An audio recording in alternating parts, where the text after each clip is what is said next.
భార్య అందంగా ఉందని జుట్టు కత్తిరించిన భర్త. అనుమానం పెను భూతంలా వెంటాడుతుంది. పిశాచమై మింగేస్తుంది. పచ్చని సంసారాల్లో అది పారించిన రక్తం అంతా ఇంత కాదు. ఎన్నో కుటుంబాలు దాని కబంధ హస్తాల్లో చిక్కుకొని సర్వనాశనమైపోయాయి. భర్త చేతుల్లో భార్యల ప్రాణాలను, భార్యల చేతుల్లో భర్తల ప్రాణాలను తీయిస్తుంది ఈ అనుమానం అనే రక్కసి. ఇక తాజాగా భార్య అందంగా ఉందని ఆమెపై అనుమానం పెంచుకున్న ఓ భర్త సైకో అయ్యాడు. దీంతో అతడు చేసిన పనికి గ్రామస్తులతో పాటు మహిళా సంఘాలు బగ్గుమన్నారు. భార్య అందాన్ని చూసి వక్ర బుద్ధితో అతడు చేసిన పనికి కఠినంగా శిక్షించాలని పోలీసులకు వాళ్ళు డిమాండ్ చేశారు. పోలీసులు నిందితుడిపై కఠిన సెక్షన్ల కింద కేసు నమోదు చేసి దర్యాప్తు చేస్తున్నారు. మరోవైపు గృహహింస, మహిళల ఆత్మగౌరవాన్ని దెబ్బతీసే ఇలాంటి చర్యలపై కఠిన చర్యలు తీసుకోవాలని మహిళలు డిమాండ్ చేస్తున్నారు. ఇంతకీ భార్యపై ఓ పీక్స్లో అనుమానం పెంచేసుకున్న అతడు చేసింది తెలిస్తే మీరు కూడా ముక్కున వేలు వేసుకుంటారు. Let's watch. భార్య అందమే భర్త కొంప ముంచింది. భార్య అందం భర్తలో అనుమానం అనే భూతాన్ని నింపింది. ఆ అనుమానం మహమ్మారి అయి నిండు సంసారంలో చిచ్చు పెట్టింది. తాళి కట్టిన భర్త భార్య పట్ల శాడిజాన్ని పీక్స్ లెవెల్లో చూపించాడు. భార్య అందమే అన్ని సమస్యలకు కారణమని భావించిన భర్త ఆమె అందమైన పొడవు జుట్టును కత్తిరించేశాడు. ఆమెకు బలవంతంగా గుండు గీసి అందవిహీనంగా తయారు చేసి ఆనందపడ్డాడు. స్థానికంగా సంచలనం రేపిన ఈ ఘటన కర్ణాటకలోని బాగల్కోట జిల్లా తొదలబాగి గ్రామంలో చోటు చేసుకుంది. ఇక వివరాల్లోకి వెళితే 30 ఏళ్ల ఉమేష్, 26 ఏళ్ల లక్ష్మీబాయి దంపతులు.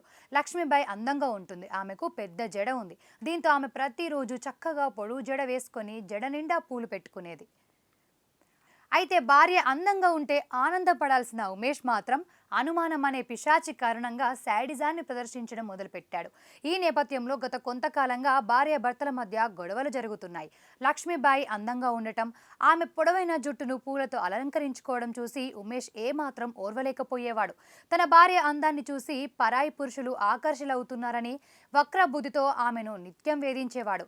ఈ క్రమంలోనే ఓ రాత్రి మద్యం మత్తులో ఇంటికి వచ్చిన ఉమేష్ భార్యతో మరోసారి తీవ్ర స్థాయిలో ఘర్షణకు దిగాడు. కోపంతో ఊగిపోయాడు. అతడు చెరుకు నరికే మచ్చు కత్తిని తన వెంట తెచ్చుకొని గొడవ జరుగుతున్నప్పుడు దాంతో భార్య ప్రాణాలు తీస్తానని తీవ్రంగా భయపెట్టాడు. ఆమెను ప్రాణభయానికి గురి చేస్తూ బలవంతంగా ఆమె శిరోజాలను రేజర్తో పూర్తిగా తొలగించి గుండు చేశారు. దీంతో బాధితురాలు పెద్ద ఎత్తున ఏడవడం మొదలుపెట్టింది.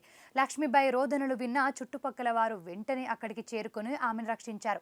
లక్ష్మీబాయి పడుతున్న మానసిక, శారీరక వేదనను చూసి చలించిపోయిన గ్రామస్తులు వెంటనే పోలీసులకు సమాచారం ఇవ్వడంతో పోలీసులు సంఘటన స్థలానికి చేరుకొని నిందితుడు ఉమేష్ను అదుపులోకి తీసుకొని అరెస్ట్ చేశారు. బాధితురాలికి వైద్య పరీక్షలు నిర్వహించి ఆమెకు తగిన రక్షణ కల్పిస్తామని హామీ ఇచ్చారు. ప్రస్తుతం ఈ ఘటనకు సంబంధించిన వివరాలను సేకరిస్తున్న పోలీసులు నిందితుడిపై కఠిన సెక్షన్ల కింద కేసు నమోదు చేసి దర్యాప్తు చేస్తున్నారు. గృహహింస, మహిళల ఆత్మగౌరవాన్ని దెబ్బతీసే ఇలాంటి చర్యలపై కఠిన చర్యలు తీసుకోవాలని మహిళలు డిమాండ్ చేస్తున్నారు. అందంగా ఉంటేనే కదా ఇతరులు చూస్తారు అనే ఉన్మాదంతో నిందితుడు ఉమేష్ చేసిన ఈ పని స్థానికులను దిగ్భ్రాంతికి గురి చేసింది. మహిళా సంఘాలు కూడా ఈ ఘటనను తీవ్రంగా ఖండించాయి. కేవలం జుట్టు విషయంలో ఇంతటి దారుణానికి ఒడిగట్టడం అతనిలోని మానసిక వైకల్యానికి పరాకాష్ట అని స్థానికులు ఆగ్రహం వ్యక్తం చేస్తున్నారు. ఈ సంఘటనకు సంబంధించిన వార్త సోషల్ మీడియాలో వైరల్ అవుతుండగా నెటిజన్లు మండిపడుతున్నారు.